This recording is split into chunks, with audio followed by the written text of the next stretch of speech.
అగ్రవర్ణాలకు దీటుగా రాజకీయంగా నామినేటెడ్ పదవులు ఎమ్మెల్యే ఎమ్మెల్సీ ఇవ్వాలని రజాకా సంఘం రాష్ట్ర ఉపాధ్యక్షులు వాడాల నాగరాజు రజాకా సంఘం రాష్ట్ర ప్రధాన కార్యదర్శి రాంబాబులు కోరారు। ఈ రోజు కర్నూలు నగరంలోని కిసాన్ ఘాట్లో రజకుల కార్తీక వనభోజనం కార్యక్రమంలో జ్యోతి ప్రజ్వలన చేసిన అనంతరం కార్యక్రమాన్ని ప్రారంభించారు। ఈ సందర్భంగా రజాకా సంఘం రాష్ట్ర ప్రధాన కార్యదర్శి రాంబాబు రజాకా రాష్ట్ర ఉపాధ్యక్షులు వాడాల నాగరాజు మాట్లాడుతూ ప్రభుత్వాలు రజకులను ప్రత్యేకంగా గుర్తించాలని, రజకుల పట్ల ప్రభుత్వాలు చిన్నచూపు చూడడం తగదన్నారు।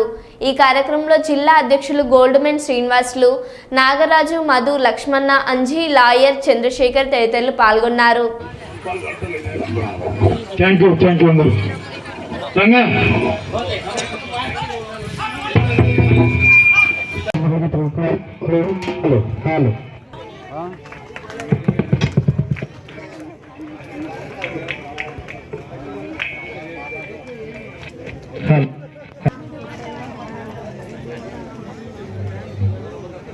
చప్పట్లే కొట్టేటైతే వినాయకుని పాటతో ముందుకు వెళ్ళిపోదాం। తర్వాత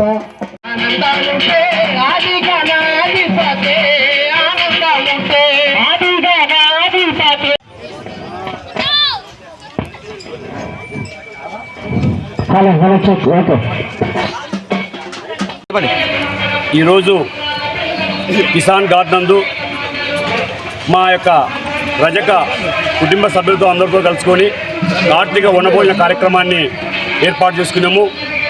ఈ కార్యక్రమము జిల్లాలో ఉన్నటువంటి రజక బంధువులు అందరూ వచ్చి ఈ యొక్క కార్యక్రమాన్ని కూడా ఈరోజు కిసాన్ ఘాట్ నందు ఏర్పాటు చేసుకొని మేము మా యొక్క అన్ని కుటుంబాలు ఒక వేదిక మీదకి వచ్చి మా యొక్క సాధక బాధకులన్నీ కూడా ఈరోజు ఈ వేదిక ద్వారా మేమంతా కూడా తెలుసుకుందాము। అదేవిధంగా ఈరోజు రజకులు అనేవాళ్ళు ఈ సమాజానికి ఉపయోగపడేటువంటి వ్యక్తులు కాబట్టి ఈ రజకులను ఈ ప్రభుత్వాలు కూడా చిన్నచూపు చూస్తున్నాయి। మీరు కూడా మమ్మల్ని సమాజంలో ఒక ప్రత్యేకంగా గుర్తించి మా యొక్క హోదాను పెంచి మమ్మల్ని కూడా అగ్రవర్ణాలకు సమాధానం ధీటుగా నామినేట్ పదవులు అయితేనేమి మిగతా ఎమ్మెల్యే ఎమ్మెల్సీ పదవులు అయితే కూడా మాకు కూడా అప్పచెప్పి మమ్మల్ని కూడా రాజ్యాంగం వైపు ప్రయాణించే విధంగా ఏర్పాటు చేయాలని చెప్పి కూడా ఈ ప్రభుత్వాలకు మేము విజ్ఞప్తి చేస్తున్నాము। నా పేరు వాడాల రజక, ఆంధ్రప్రదేశ్ రజక సంఘాల ఐక్య వేదిక। అదేవిధంగా ఈ యొక్క భోజన కమిటీ అందరూ కూడా ఏర్పాటు చేసి మా యొక్క సహకరించినటువంటి కమిటీ సభ్యులందరికీ కూడా ధన్యవాదాలు తెలియజేసుకుంటాం।